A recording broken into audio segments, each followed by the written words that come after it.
Topic construction of gender in NCF. NCF का full form है national curriculum framework.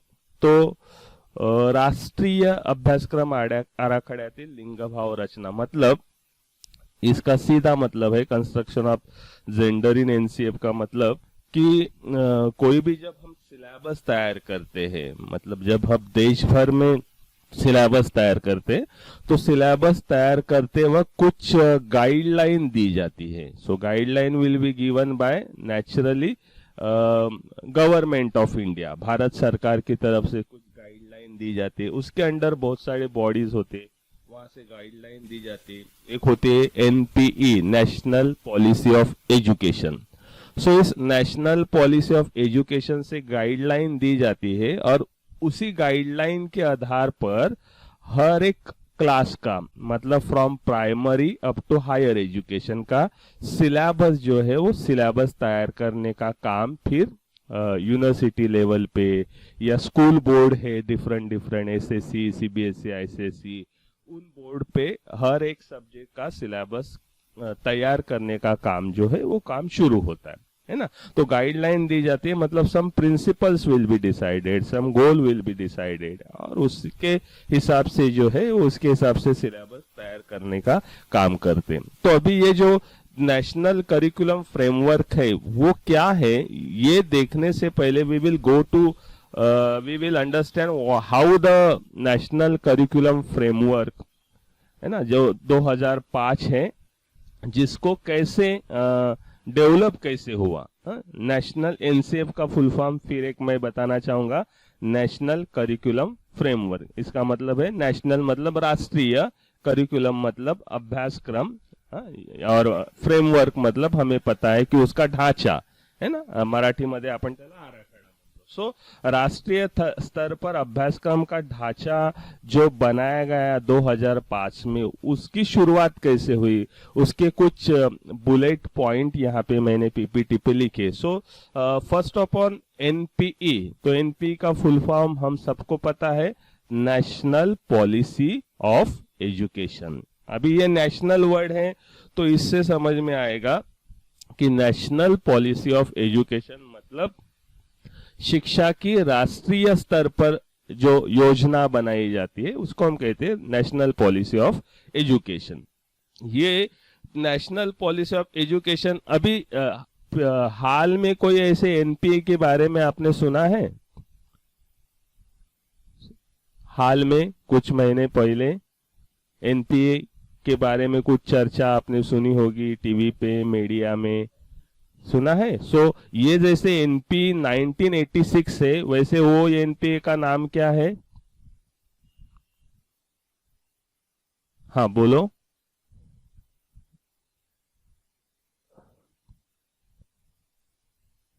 नहीं सुना? किसी ने भी नहीं सुना एनपी के बारे में कुछ महीने पहले?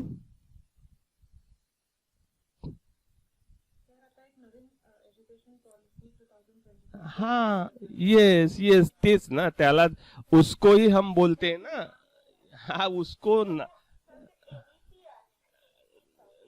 NP, national policy of education, NEP नहीं, NP, okay, national policy of education. तो वही है, ये 1986 में हुई थी। और आपको मैं बता दूं 1986 के बाद अभी 2020 में पॉलिसी तैयार हो रही, मतलब लगभग 40 साल से ज्यादा हो गए। हमारा देश जो है, मतलब इस बात पर हंसे या क्या करे समझ में नहीं आता कि हमारा देश एजुकेशन को कितना सीरियसली देखता है। इससे पता चलता है कि इतने सालों में तो पॉलिसी एजुकेशन की बदली ही नहीं गई। और ये 1986 से पहले मैं आपको बता दूं, 1986 में जब राजीव गांधी जी पंतप्रधान थे तब ये नेशनल पॉलिसी ऑफ एजुकेशन तैयार की गई। उससे पहले 1968 में एनपी की पॉलिसी तैयार की गई थी, तब इंदिरा गांधी जी पंतप्रधान थी। सो उसको एनपीई ही बोलते हैं, सिर्फ उसका साल बदलता है। तो first national policy of education 1968 में तैयार हुई थी, उसके बाद नेशनल पॉलिसी ऑफ एजुकेशन 1986 में तैयार हो गई, तो इसलिए उसको एनपी 1986 बोलते। और अभी नरेंद्र मोदी जो हमारे पंतप्रधान है, प्राइम मिनिस्टर है, उनके अंडर ये एनपीई 2020 तैयार हो गई, नेशनल पॉलिसी ऑफ एजुकेशन 2020। मतलब 86 के बाद कोई भी नेशनल लेवल पे पॉलिसी एजुकेशन की तैयार नहीं की गई। तो ये जो एनपी 1986 में जो तैयार हो गई कि तो उसके अनुसार अपने देश में एनसीईआरटी करके एक काउंसिल है। एनसीईआरटी का फुल फॉर्म कोई बताएगा, किसको पता है एनसीईआरटी? Anyone else? ये वर्ड तो हमने बहुत बार सुना है। अगर आप अपना छठी या 12वीं से लेकर कोई भी टेक्स्ट बुक भी देखोगे किसी भी बोर्ड का, तो आपको वो टेक्स्ट बुक के नीचे भी पहले 2-3 पेज पे आपको एनसीईआरटी का फुल फॉर्म दिखाई देगा। सो किसी को पता है एनसीईआरटी का फुल फॉर्म क्या है?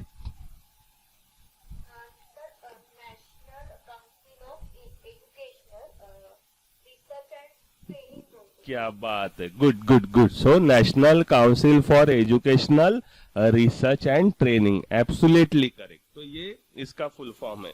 उसको हम हिंदी में कहेंगे नेशनल, मतलब राष्ट्रीय शैक्षणिक अनुसंधान, रिसर्च को हम अनुसंधान कहते हैं, राष्ट्रीय शैक्षणिक अनुसंधान और प्रशिक्षण परिषद, जिसको हम मराठी में कहेंगे राष्ट्रीय शैक्षणिक संशोधन आणि प्रशिक्षण परिषद। So this NCERT, that is National Council for Educational Research and Training, जो हमारे देश में था, उसको ये बोला गया कि आप नेशनल करिकुलम फ्रेमवर्क जो है वो नेशनल करिकुलम फ्रेमवर्क तैयार कीजिए। क्योंकि उससे क्या होगा कि हमारा देश का एजुकेशन कैसा हो उसका एक फ्रेमवर्क सबको मिलना जरूरी था। हमारे देश में हमें पता है बहुत सारे बोर्ड है, मतलब एसएससी बोर्ड है, सीबीएसई बोर्ड है, आईसीएसई है, आजकल आईबी बोर्ड भी चलता है ना। तो ये हर एक बोर्ड डिफरेंट डिफरेंट है, हर एक स्टेट है, फिर स्टेट का अपना एजुकेशनल मिनिस्ट्री है। तो अपने देश में इतनी विविधता सभी बारे में है। तो अगर ऐसे हो जाए और हर कोई अपने हिसाब से एजुकेशन में सिलेबस तैयार करने लगा, फ्रेमवर्क तैयार करने लगा, तो उसमें यूनिफॉर्मिटी नहीं रहेगी, उसमें हम कहेंगे कि एक सूत्रता जो है वो नहीं रहेगी। तो इससे क्या होगा, शायद कुछ स्टेट अच्छा एजुकेशन पॉलिसी बनाएंगे, फ्रेमवर्क बनाएंगे, सिलेबस बनाएंगे, कुछ स्टेट कुछ भी करेंगे। तो ये ना होने के लिए नेशनल पॉलिसी ऑफ एजुकेशन ने एनसीईआरटी को कहा कि आप national council for national NCF, मतलब नेशनल करिकुलम फ्रेमवर्क जो है वो नेशनल करिकुलम फ्रेमवर्क बनाओ, ताकि सबको कॉमन गाइडलाइंस मिले, सबको एक कॉमन फ्रेमवर्क मिले, और उस फ्रेमवर्क को मतलब सामने रख के हर कोई स्टेट, हर कोई बोर्ड अपना अपना सिलेबस जो है वो सिलेबस बनाएगा। तो इस तरह से एनसीईआरटी को कहा गया है कि आप एनसीएफ बनाओ। एनसीएफ का फुल फॉर्म है नेशनल करिकुलम फ्रेमवर्क बनाओ।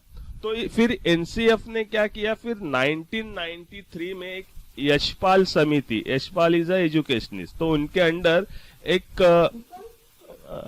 यशपाल समिति के अंडर एक रिपोर्ट तैयार किया गया, और उस रिपोर्ट का, हाँ किसी का माइक अनम्यूट है, म्यूट करके रखो अपना माइक, किसी का आवाज आ रहा है, माइक अनम्यूट मत करो।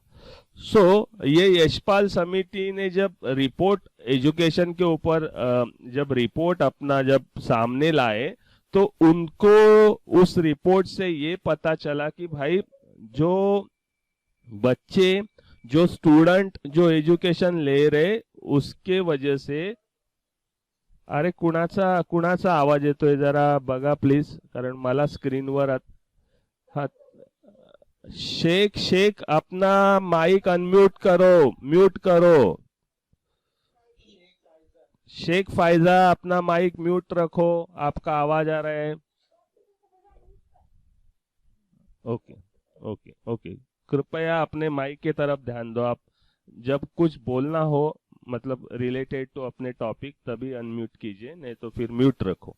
सो यशपाल कमेटी में जब 1993 में रिपोर्ट दिया तो उन्होंने इस रिपोर्ट में कहा कि हमारे यहाँ का जो एजुकेशन है वो उस एजुकेशन के वजह से बच्चों के ऊपर और उनके पेरेंट्स के ऊपर बहुत सारा बर्डन आ रहा है, बहुत सारा स्ट्रेस आ रहा है। That means our education system is not, students are not enjoying that. So learning without burden होना चाहिए। ये यशपाल कमेटी ने हम कह सकते अपना रिपोर्ट दिया।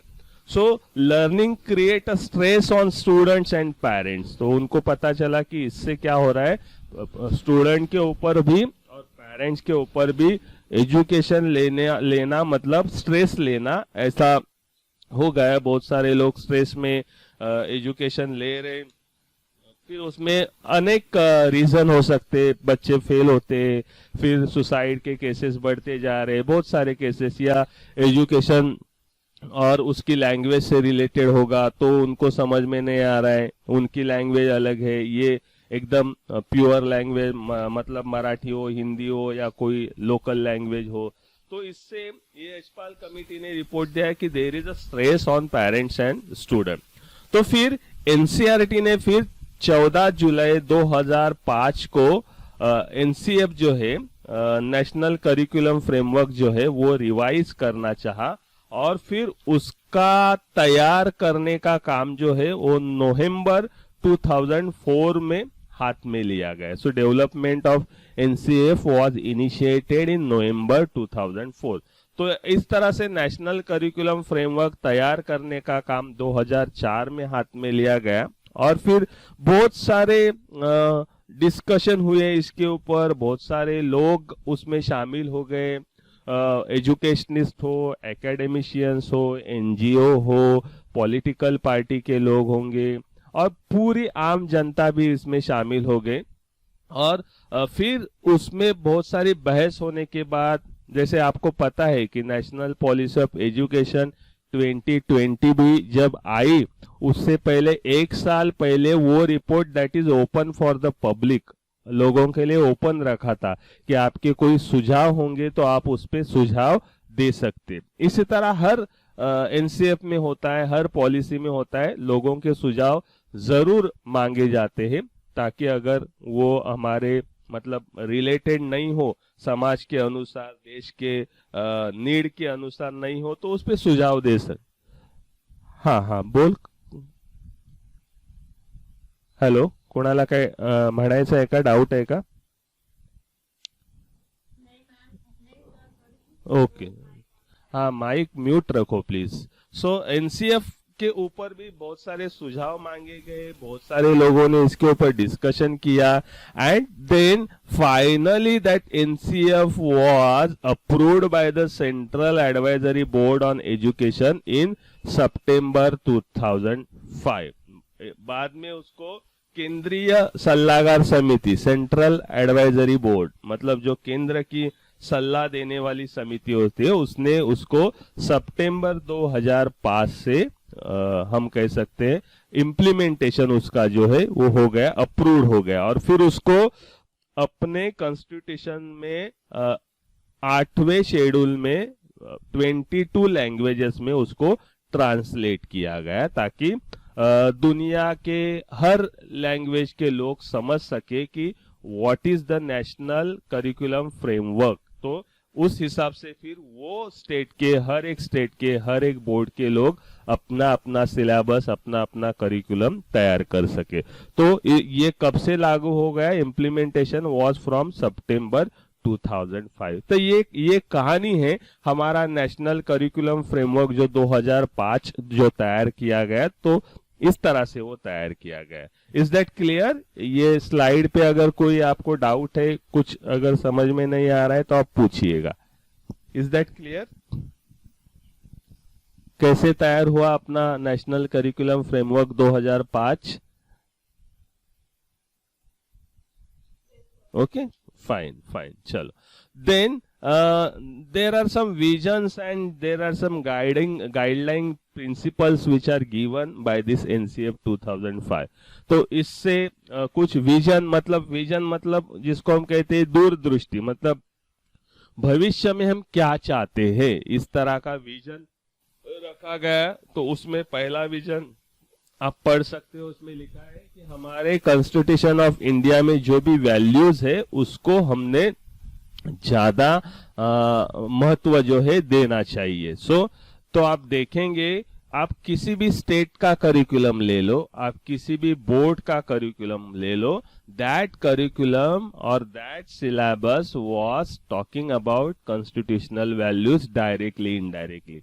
आप कोई भी लैंग्वेज का सिलेबस ले लो, हिस्ट्री का ले लो, ज्योग्राफी का ले लो, आप कोई भी सब्जेक्ट का ले लो, तो आप पाएंगे उस सिलेबस का मूल उद्देश्य जो है, प्रमुख उद्देश्य जो है वो क्या है। तो अपने भारतीय राज्य घटना की जो मूल्य है, मतलब स्वातंत्र्य, समता, बंधुता, जिसको हम कहते हैं ना, equality, fraternity, freedom of speech वगैरह, ये जो बेसिक फंडामेंटल राइट्स है उसके बारे में हर एक करिकुलम बात करता है। उसी तरह के प्रोग्राम हम सेलिब्रेट करते हैं और उसी के हिसाब से सिलेबस जो है वो सिलेबस तैयार किया जाता है। इट इज ऑल्सो विजन के अंडर दिया गया टू रिड्यूस करिकुलम लोड। जो यशपाल समिति ने कहा था कि बहुत ही बर्डन है, तो वो मद्देनजर रखते हुए, वो सामने रखते हुए करिकुलम में लोड कैसे कम हो, बच्चों का मतलब पढ़ाई का वगैरह लोड कैसे कम हो, इसके तरफ विजन जो है वो विजन इस NCF 2005 का है। And to ensure quality education for all, सबके लिए गुणवत्तापूर्ण शिक्षण देना चाहिए, शिक्षा देनी चाहिए, एजुकेशन होना चाहिए, क्वालिटी एजुकेशन होना चाहिए, ये बातें इसके विजन में कही गई। And to initiate certain systematic changes, मतलब जो समय के अनुसार या जैसे जैसे समाज में परिवर्तन होता है, टेक्नोलॉजी चेंज होती है, उसके अनुसार या जैसे जैसे समाज की आवश्यकताएं, समाज की नीड बदलती है, उस तरह से सिलेबस में भी बदल होना आवश्यक है, ये इसमें बोला गया है। और इसके लिए आप देखते हो, जब हम सिलेबस तैयार करते हैं या हम किसी भी क्लास का, जब हम किसी भी सब्जेक्ट का सिलेबस तैयार करते हैं, तब हम ये देखते हैं कि अभी सोसाइटी में किस चीज की जरूरत है, उसके हिसाब से सिलेबस में चेंजेस लाए जाते हैं। So these are some visions which are given by NCF and guideline principles also given that connecting knowledge to the life outside the school ना। तो मतलब क्या है, हम स्कूल में जो पढ़ाते हैं उसको हम जीवन से जोड़ना चाहिए। इस तरह का आप प्रोग्राम, इस तरह के एक्टिविटी, इस तरह का सिलेबस, इस तरह का कंटेंट होना चाहिए, इस तरह के मेथोडोलॉजी होना चाहिए, पढ़ाने के तरीके होने चाहिए, ताकि बच्चे जो स्कूल में पढ़े उसका उपयोग अपने जीवन में कर सके। तो जीवन और एजुकेशन ये अलग ना होके दोनों को कैसे हम कनेक्ट कर पाए, इस तरह की बातें इसके गाइडलाइन प्रिंसिपल में की गई। मतलब जब आप कोई भी स्टेट का या कोई भी बोर्ड का जब कोई सिलेबस तैयार करेगा, तो उसको ये विजन और गाइडलाइन प्रिंसिपल अपने सामने रख के अपना सिलेबस तैयार करना है, ये इसका इन शॉर्ट उद्देश्य है। So ensuring the learning is shifted away from the rote method, है ना। पहले क्या होता था, हमें पता है कि ज्यादातर मतलब याद रखने पर ज्यादातर कोशिश की जाती है शिक्षक की तरफ से भी, कि बच्चों को समझ में आए ना आए, बस आप रट्टा मारो, बस आप उसको रोट मेमोरी कर लो, मतलब आप उसको याद करने की कोशिश कर लो, यही कहा जाता था। फिर उसको समझता है नहीं समझता है वो नहीं। तो इस NCF ने कहा कि आप एजुकेशन जो तैयार करेंगे, सिलेबस जो तैयार करेंगे, that should be shifted away from rote methods. मतलब आप इसमें पाठांतर के ऊपर, याद रखने के ऊपर ध्यान न देते हुए वो कंसेप्ट कैसे क्लियर हो जाएगी, बच्चे कैसे समझ जाएंगे, उसको ज्यादा इंपॉर्टेंट देने के लिए कहा गया। Enriching curriculum so that it goes beyond text book. आपका करिकुलम जो है वो सिर्फ टेक्स्ट बुक के तहत ना रहे, तो उसको आप जैसे पहला प्रिंसिपल है उसको जीवन से आप को रिलेट करो, है ना। आप जब पढ़ाएंगे, आप विभिन्न प्रकार के मेथोडोलॉजी यूज करेंगे, आप अलग अलग प्रकार के कार्यक्रमों का आयोजन करेंगे, तो आप सिर्फ टेक्स्ट बुक को मत देखो, तो वो बच्चे कैसे जीवन में जिए, है ना, टेक्स्ट बुक के बाहर जाकर बच्चे कैसे सोच पाए, इस तरह का कहा गया है। The examination should be more flexible and non threatening. परीक्षा जो होती है वो परीक्षा ज्यादा से ज्यादा फ्लेक्सिबल कैसे हो सकेगी, मतलब जब बच्चे चाहे तब कैसे एग्जाम दे पाएंगे। इसलिए आपको पता है 8th स्टैंडर्ड तक आजकल क्या करते, 8th स्टैंडर्ड तक सबको पास करते, बिकॉज जो इवैल्यूएशन जो होता है that evaluation was based on continuous comprehensive evaluation. मतलब सिर्फ फाइनल, पहले क्या होता था शायद आपको पता होगा कि वार्षिक परीक्षा जिसको हम कहते थे, फाइनल एग्जाम के ऊपर डिसाइड होता था कि ये बच्चा फेल होगा या पास होगा। बीच बीच में जो टेस्ट वगैरह लेते थे उनको कोई महत्व नहीं था। लेकिन अभी कैसे हो गया, अभी हमारे अगर कॉलेज की बात करेंगे तो सेमिस्टर पैटर्न हो गया। भले आप एक सेमिस्टर में फेल हो गए तो आप दूसरे सेमिस्टर में जा सकते हो, लेकिन आपको वो लास्ट सेमिस्टर की भी सब्जेक्ट जो है वो बाद में क्लियर करने पड़ते। तो इस तरह की जो बातें हैं, अभी तो 8वीं स्कूल की बात करेंगे तो 8वीं तक सबको पास करते हैं। तो इस तरह से एग्जाम जो है वो एग्जाम ज्यादा बर्डन वाली ना होके या ज्यादा डरावनी ना होके बच्चे कैसे आसानी से एग्जाम दे सके, अभी भी इस पे काम करना जरूरी है। अभी भी हमारे देश में examination system was not that much flexible. वही आप अगर जो देश है जो हम कह सकते हैं एजुकेशन और सभी क्षेत्र में बहुत ही प्रोग्रेसिव है, ज्यादा डेवलपमेंट उनकी हुई है। जैसे हमें पता है, फिर कल मैंने कहा था फिनलैंड होगा, सिंगापुर होगा, चाइना होगा, जापान होगा, अमेरिका होगा या यूरोपियन कंट्रीज होगी, वहां पे एग्जामिनेशंस जो बच्चों की है that will be on the demand पे ली जाते। मतलब जब अभी मैं समझो बीएड कर रहा और मुझे अभी लग रहा है कि सर मेरा मतलब पढ़ाई पूरा हो चुका है, I am quite comfortable to give exam, आप मेरी एग्जाम ले लो, तो that will be on the demand. जब बच्चा रेडी होता है एग्जाम दे, उसको कॉन्फिडेंट लगता है कि यस आप मेरी एग्जाम ले सकते, I am ready for that, तब उसकी एग्जाम ली जाती है। ये हमारे यहाँ भी हो जाएगा, उसके लिए शायद थोड़ा सा और समय लगेगा, but still we are on the way. मतलब आप अगर अपने मम्मी डैडी से पूछोगे या शायद आप में से भी कुछ लोगों ने ये अनुभव लिया होगा, पहले तो फायनल एक्झाम ही लास्ट होती थी, जिसको मराठी में वार्षिक परीक्षा आपण ज्याला बोलायचो, म्हणजे दैट इज फाइनल ओनली। फिर आप उसमें फेल तो फेल, पास तो पास, बस तो आपको कोई और चांस नहीं था। लेकिन अभी वैसी बात नहीं है, थोड़ा बहुत सुधार तो जरूर हुआ है। सो इस एनसीएफ ने कहा था गाइडलाइन प्रिंसिपल में that examination should be more flexible and non threatening. Discuss the aim of education, शिक्षण क्यों दे रहे, ये एम हमने डिस्कस करना चाहिए। And the democratic values like equality, justice, secularism, freedom, fraternity, this values we should inculcate through the education. तो ये values को आपने और फंडामेंटल राइट्स को आपने जो भी सिलेबस आप बनाओगे उसको बनाते वक्त आपने ये कॉन्स्टिट्यूशनल वैल्यूज, फंडामेंटल राइट्स जो है वो सामने रख के अपना सिलेबस तैयार करना चाहिए। And the emphasis should be given on gender, class, creed should not be constraint for the child. मतलब किसी भी बच्चे का आप उसके जाति, धर्म, लिंग, वंश या उसके आर्थिक परिस्थिति के अनुसार आप भेदभाव नहीं कर सकते, उसको शिक्षा लेने से आप रोक नहीं सकते। इस तरह के गाइडलाइन प्रिंसिपल जो है वो गाइडलाइन प्रिंसिपल इस एनसीएफ 2005 ने दी थी। मेरे ख्याल से बात क्लियर होगी काफी हद तक। Vision and guideline principles of national curriculum framework 2005 clear है या कुछ डाउट है या कुछ आप कहना चाहोगे तो भी यू आर वेलकम। क्लियर है? ओके, ठीक है, चलो, ओके, ठीक है। then we will move to gender related recommendation of NCF. तो NCF ने अभी recommendation किए हैं. तो as our syllabus, that means our subject is related to gender, school and society. So what are the recommendations are given by NCF? ये तो guideline principal और vision जो हमने देखे, that are common for all, मतलब that is from the primary education up to higher education, university level सबके लिए ये गाइडलाइन कॉमन है.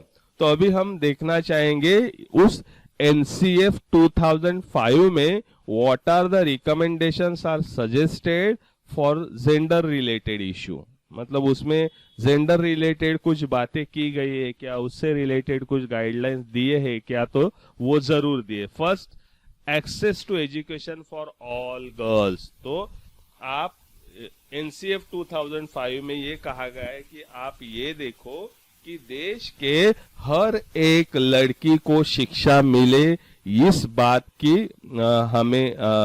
इस बात के ऊपर हमें ज्यादा फोकस करना चाहिए. क्योंकि हमें पता है, हमने बहुत बार ये डिस्कस किया है कि ज्यादातर लड़कियां शिक्षा से वंचित रहती है, उनको एजुकेशन नहीं मिल पाता. अलग अलग रीजन है, शायद पेरेंट्स के अपने ऑर्थोडॉक्स थिंकिंग होगी, उनके पुराने ख्यालात होंगे, उनकी आर्थिक परिस्थिति होंगी, स्कूल दूर होंगे, ये बहुत सारे रीजन उसके पीछे है. तो इस पॉलिसी के फ्रेमवर्क के तहत कहा गया है कि इस तरह का आप विश्वास निर्माण करो या इस तरह से आप योजना बनाओ ताकि सभी लड़कियां जो है वो शिक्षा ले सके, सभी लड़कियों को शिक्षा लेने की अपॉर्चुनिटी जो है वो मिल सके, है ना. So access to education for all. और इस तरह से फिर लड़कियों के लिए फिर हमें पता है बहुत सारे पॉलिसीज है, और उनको फीस में कंसेशन मिलता है. अगर आप गांव में जाओगे बस का ट्रैवलिंग मुफ्त होता है. कुछ स्कूल में उनको गवर्नमेंट की तरफ से साइकिल जो है वो प्रोवाइड की जाती है. Why? So that all girls should be enrol in education. तो ये एक धारणा है. Retention and quality of girls education. So girls, उनको सिर्फ आपको एडमिट नहीं करना है, तो उनको रिटेन भी करना है. रिटेन करना है मतलब वो स्कूल छोड़ ना जा सके, स्कूल को ड्रॉप आउट उनका जो है, स्कूल छोड़ने का जो रेशियो है वो ज्यादा है. तो इसलिए ये भी देखना है कि लड़कियां ज्यादातर आगे पढ़े, ना कि बीच में अपना स्कूल छोड़ सके. तो इसलिए जो उनका जो ड्रॉप आउट का रेट है वो ज्यादा है, वो ध्यान में रखते हुए ये कहा गया है कि आपको लड़कियों को क्वालिटी एजुकेशन तो देना ही है, बस उसके साथ साथ वो स्कूल में कैसे और आगे पढ़ेंगे. नहीं तो कल हमने डिस्कस किया क्या होता है, प्राइमरी लेवल तक तो लड़कियां स्कूल में पढ़ती है, क्योंकि प्राइमरी एजुकेशन कक्षा 1 से लेकर 4वीं तक या 7वीं तक अपने गांव में होता है, तो पेरेंट्स उनको स्कूल में डालते. बट आफ्टर 4th स्टैंडर्ड और आफ्टर 7th स्टैंडर्ड कुछ गांव में 7वीं तक स्कूल होती है. तो 7वीं के बाद जब हाई स्कूल के लिए या फिर कॉलेज के लिए जब किसी शहर में जाना होता है तो उनको घर से अलाउड नहीं करते. फिर उसके पीछे और भी बहुत सारे रीजन हो सकते हैं, जैसे मैंने पहले कहा है. तो ये बातें ध्यान में रखते हुए लड़कियां का ड्रॉप आउट कैसे कम होगा, इसके ऊपर भी ध्यान देना चाहिए. ये रिकमेंडेशन यहाँ पे दिया गया है. Establish that the gender is not a women's issue, it's a people issue. मतलब लड़कियों की जो भी प्रॉब्लम है, महिलाओं की जो भी प्रॉब्लम है, वो सिर्फ उनके प्रॉब्लम नहीं है, तो वो पूरे समाज के प्रॉब्लम है, हम सब के प्रॉब्लम है. अगर एक बार हमारे मन में ये सबके मन में ये बात फिक्स हो गई कि भाई लड़कियां पढ़ेंगी या महिला अगर शिक्षा लेती है तो उससे पूरे समाज को फायदा होता है. जैसे कि मैंने परसों वाले टॉपिक में आपको कहा था, जिसको हमने देखा कि national policy for women empowerment में, तो लड़कियां पढ़ेंगी, लड़कियों की डेवलपमेंट होगी, तो ना सिर्फ उनका विकास होगा, तो उसके साथ पूरे समाज का विकास होगा. अगर लड़कियां नहीं पढ़ती है, अगर वो बहुत सारे प्रॉब्लम फेस करती है, या उनका अगर शोषण होता है तो सिर्फ वो शोषण उनका नहीं होता, तो पूरे समाज का विकास जो है वहां पे रुक जाता है। तो ये बातें हमें सबको समझानी होगी, नहीं तो फिर ये लड़कियों की या महिलाओं का पढ़ना या विकास का जब मुद्दा आएगा तब हो सकता है कि पुरुष लोग इसको सपोर्ट ना कर पाए। तो इसलिए ये कहा गया है कि आप ये देखना चाहिए that the gender issues is not only related to women but it's a people issue, ये पूरे समाज का इशू है, इस तरह से उसको देखना चाहिए।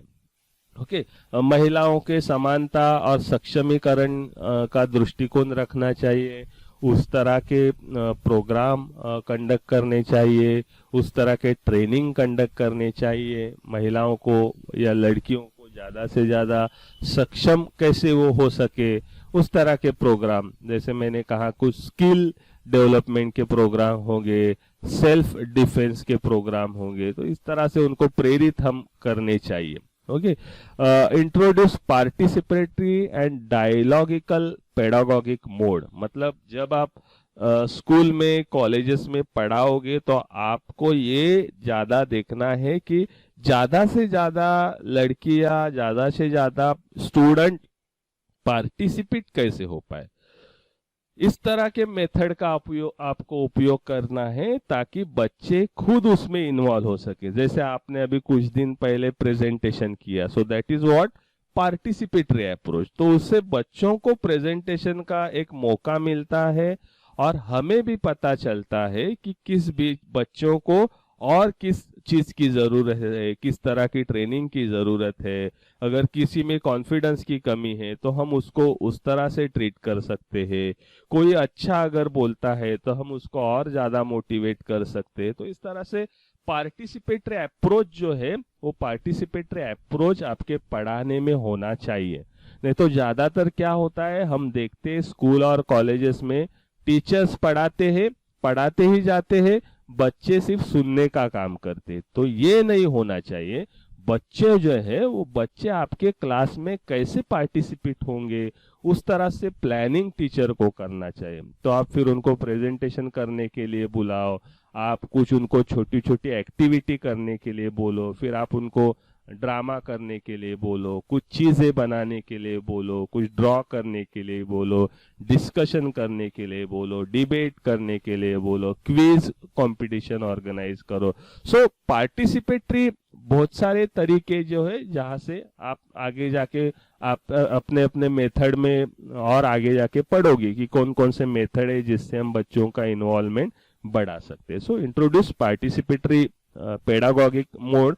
पेडागोगिक मतलब पढ़ाने का तरीका, अध्यापन पद्धति जिसको हम कहते हैं, पढ़ाने का तरीका जो है वो कैसे बच्चे ज्यादा सहभागी हो सके उसके ऊपर हमें सोचना चाहिए। We should support the research which are related to gender and education. इस तरह के संशोधन को हमेशा सपोर्ट करना चाहिए जो जेंडर इश्यू से रिलेटेड संशोधन हो। मतलब महिलाओं के एजुकेशन के बारे में आप रिसर्च कोई करेगा उसको सपोर्ट करो, महिलाओं के प्रॉब्लम से रिलेटेड कोई रिसर्च करेगा उसको सपोर्ट करो, महिलाओं का समाज में आर्थिक स्थान क्या है उसके ऊपर कोई रिसर्च करेगा सपोर्ट करो। So whatever the problems which are related to gender issues, अगर उसके ऊपर कोई संशोधन करता है तो उसको सपोर्ट जो है वो सपोर्ट करना चाहिए। Then create a bank of gender sensitive material, है ना। तो इस तरह से स्कूल में कॉलेजेस में इस तरह से साहित्य का निर्माण करो जिससे आप बच्चों को लिंग भाव के बारे में जागरूकता उनमें निर्माण कर सकते हैं। तो मुझे बताओ एज अ टीचर आप कौन कौन से ऐसे मटेरियल तैयार करोगे ताकि जेंडर इक्वालिटी का मैसेज या जेंडर रिलेटेड इश्यूज के बारे में हम अवेयरनेस बच्चों में निर्माण कर सके। क्या क्या कर पाओगे आप अपनी कल्पना लगाओ, अपना इमेजिनेशन करो कि अगर आप टीचर बन गए तो जेंडर सेंसिटिव मटेरियल आप क्या क्या बनाओगे स्कूल में ताकि ये इशू सब लोगों तक पहुंच जाए, बच्चों तक पहुंच जाए और हम लड़कियों के खास करके शिक्षा के लिए ज्यादा से ज्यादा उन्हें प्रेरित करे। तो आप क्या क्या कर सकते हैं, कौन कौन से जेंडर सेंसिटिव मटेरियल तैयार कर सकते हैं? हाँ, कोई जवाब देगा?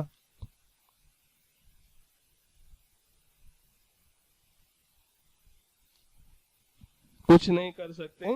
बीइंग एज अ टीचर हम कोई मटेरियल तैयार नहीं कर सकते जो जेंडर सेंसिटिव हो। जेंडर सेंसिटिव का मतलब समझ में आ रहा है ना?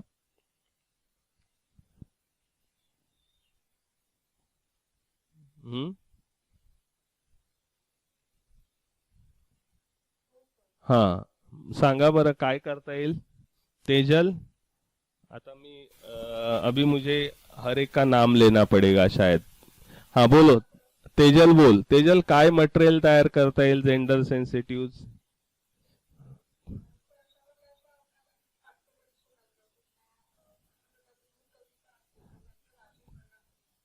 एक्झॅक्टली, येस एक्झॅक्टली, मग येते तुम्हाला, बरोबर आहे, अगदी बरोबर आहे। म्हणजे मटेरियल म्हणजे काय की तुम्ही तशा प्रकारच्या कविता मुलांकडून तयार करून घ्या, तशा प्रकारच्या बातम्यांची कात्रण डिस्प्ले करा शाळेमध्ये, अतिउत्तम, छान। आणखी काय करता येईल? Preeti Khairmode, yes correct, exactly, त्या संदर्भातल्या फिल्म दाखवता येतील। Even being as a teacher, एक शिक्षक होके आप भी बच्चों का कोई एक ड्रामा बिठा सकते हो, आप बच्चों की कोई डॉक्यूमेंट्री फिल्म, आजकल मोबाइल हम सबके हाथ में है, वीडियो शूटिंग करना कोई बहुत बड़ी बात नहीं रही है, या एडिट करना कोई बहुत बड़ी बात नहीं रही है। तो हम भी अपने स्कूल के बच्चों को लेकर उनकी डॉक्यूमेंट्री बना सकते, and the subject should be related to gender issues, है ना? तो इस तरह से हम डॉक्यूमेंट्री बना सकते हैं, बहुत बढ़िया। और प्रीति खैरमोडे बोल, काय करू शकतो अजून?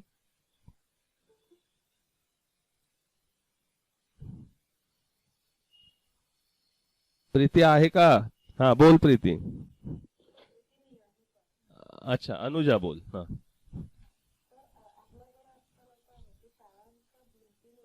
हाँ,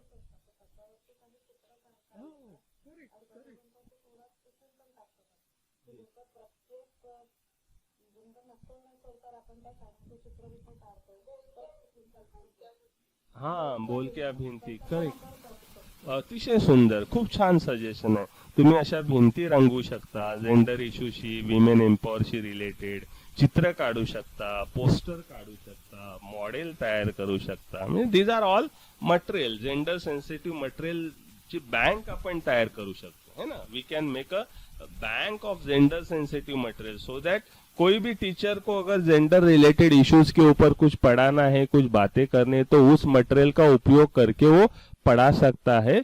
बच्चों में सेंसिटिविटी जो है, अवेयरनेस जो है, वो निर्माण कर सकता है ना? तो आप अपनी क्रिएटिविटी का जितना चाहे उपयोग करके आप इस तरह की बैंक जो है आप तैयार कर सकते। So thank you very much.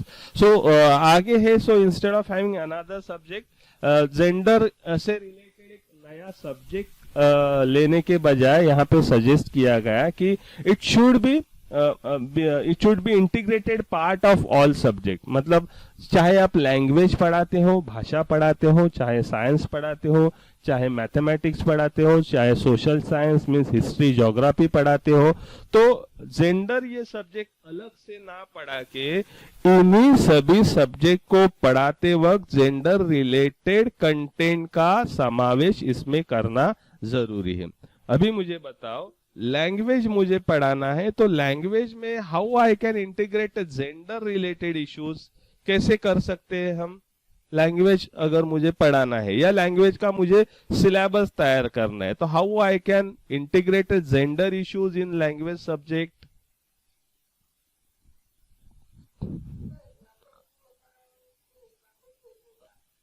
हाँ, correct,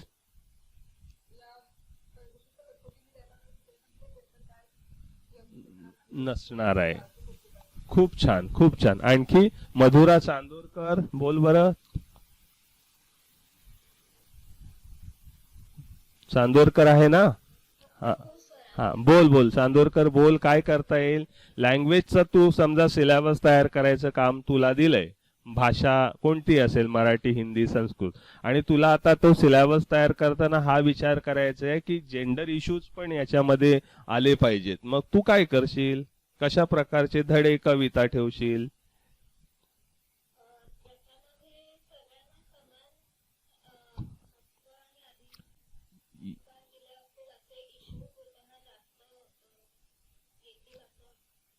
yes correct. In short, जब हम लैंग्वेज की बात करते हैं तो हम ये देखेंगे कि उस तरह का सिलेबस तैयार करते वक्त उसमें महिलाओं के एम्पावरमेंट की बात की गई है क्या, उस तरह की कविता, उस तरह का चैप्टर है क्या, या महिलाएं जो प्रॉब्लम फेस करते उससे रिलेटेड कोई चैप्टर है क्या. इस बातों को हम ज्यादा इम्पोर्टेंट देंगे. और जब हम पढ़ाएंगे बीइंग एज अ टीचर, एक शिक्षक करके हम ये सब टॉपिक पढ़ाएंगे तो उस तरह के उदाहरणों का भी उसमें हम समावेश जरूर करेंगे. बराबर. तो इस तरह से लैंग्वेज. सोशल साइंस, मुझे अगर समझो हिस्ट्री पढ़ाना है, यश क्या बोल सकते हो, हिस्ट्री के लिए मैं कैसे जेंडर इश्यूज का अंतर्भाव उसमें कर पाऊंगा.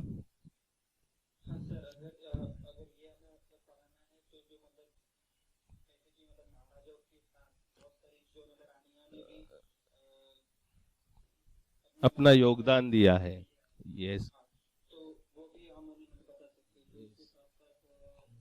यस, बहुत बढ़िया, बहुत बढ़िया, एकदम सही बात की यश ने.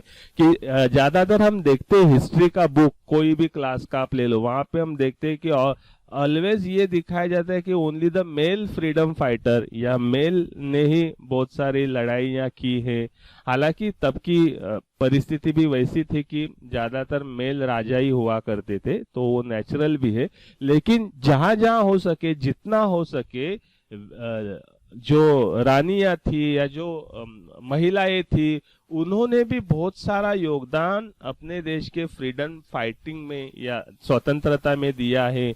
उनका भी हिस्ट्री आना चाहिए, है ना. हमें सिर्फ झांसी की रानी, सरोजिनी नायडू, ये दो चार नाम ही हमें पता है ना, या फिर अहिल्याबाई होलकर, बस ये दो चार नाम, जीजाबाई, ये एक हम हाथ के उंगली पे सिर्फ काउंट कर सकते, उतने ही नाम पता है.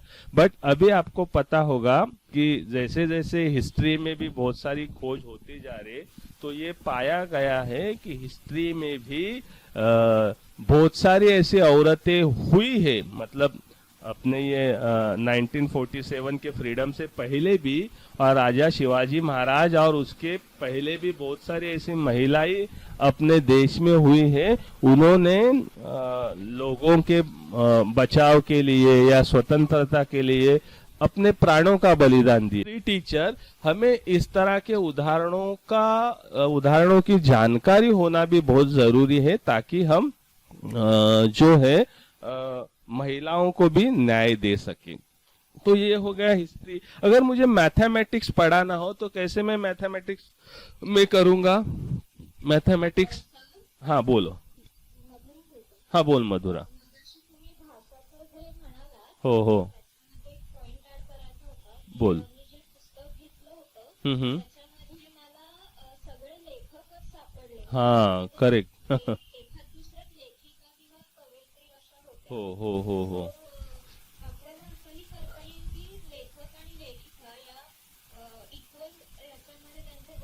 निश्चित निश्चित तसं करायलाच हवं. बरोबर आहे, बरोबर आहे. जेणेकरून उससे क्या होगा, उससे ये फायदा होगा, क्योंकि जब महिला ऑथर इन्वॉल्व होंगे तो वो अपने इश्यूज, अपने प्रॉब्लम सामने लाएंगे उनके कविता के माध्यम से, उनके कंटेंट के माध्यम से. तो ये बहुत ही अच्छा पॉइंट है मधुरा, कि दोनों का हो सके तो इक्वल कंट्रीब्यूशन सिलेबस में होना चाहिए, ताकि इवन आप देखो सिलेबस, कोई भी बुक देखो, वहां पे सिलेबस कमेटी के मेंबर के नाम भी देखो, तो आप देखोगे ज्यादातर मेल जो है वो हमेशा आपको ज्यादा संख्या में वहां पे दिखते हैं. तो महिलाओं का समावेश वहां पे भी होना जरूरी है. Absolutely correct. मैथ्स के बारे में हम क्या कहेंगे, थोड़ा मैं जल्दी ले लूंगा. मैथ्स कोई बताएगा. हाँ हो करेक्ट। और आपको पता होगा मैथ्स में जो वर्ड प्रॉब्लम होते हैं उसमें हमेशा व्यापार का नाम जब आता है कि सोहनलाल को इतना प्रॉफिट हुआ, ये बेचा, मोहनलाल को इतना, तो उसमें मतलब वो क्या होता है, व्यापार करना, प्रॉफिट होना, बिजनेस करना, उसमें हमेशा हम देखते हैं पुरुषों का नाम आता है ना। तो ये जो है ये हमें ब्रेक करना चाहिए। तो क्यों सोहनलाल, हमेशा सोहनलाल ने इतनी क्या खेत बेची या उसका खेत है, इस तरह के मैथ्स के प्रॉब्लम होते हैं ना, कि उसने समझो इतना गेहूं बेचा, फिर मोहनलाल ने इतने में खरीदा। तो आप नाम देखोगे तो आपको पता चलेगा सोहनलाल, मोहनलाल, राम, श्याम, इस तरह के पुरुषों के नाम ही आपको मैथ्स में दिखाई देंगे। तो वर्ड्स प्रॉब्लम में हमें लड़कियों के भी नाम हम डालेंगे तो उसको और अच्छा रहेगा। साइंस के बारे में हम हिस्ट्री के जैसे ही कह सकते हैं, साइंस के बारे में भी जब हम बात करेंगे तो वहां पे भी वीमेन साइंटिस्ट लोगों का बहुत सारा योगदान है दुनिया भर में, तो उनका भी कंट्रीब्यूशन हमें यहाँ पे इंक्लूड करना चाहिए। Okay, so this is one. And जो रिसर्च से रिलेटेड जो भी सामने आ रहा है रिलेटेड टू वीमेन्स, वो उसका समावेश हमें टेक्स्ट बुक में करना चाहिए। जैसे मैंने अभी आपसे बात की कि महिलाओं से रिलेटेड बहुत सारे रिसर्च होते, तो उससे रिलेटेड टेक्स्ट बुक में हमें उस कंटेंट का समावेश करना चाहिए। और इस तरह से हमारा टेक्स्ट बुक जो है that should B evaluated from the perspective of gender. जो आपने किया है, आपने कुछ लोगों ने टेक्स्ट बुक का एनालिसिस किया है, असाइनमेंट की है, so we should analyse each and every text book, we should evaluate each and every text book from the gender perspective, कि कहीं तो उसमें महिलाओं के बारे में क्या कहा गया है, उनके इश्यूज वहां पे आए हैं कि नहीं आए हैं, या उनको सिर्फ डिपेंडेंट दिखाया गया, अबला दिखाया, किस तरह से दिखाया गया, उसका इवैल्यूएशन होना जरूरी है। So these are some recommendations which are given by National Curriculum Framework 2005 related to gender issues। तो यहाँ पे हमारा ये जो टॉपिक जो है वो हमारा पूरा होता है। सो थैंक यू वेरी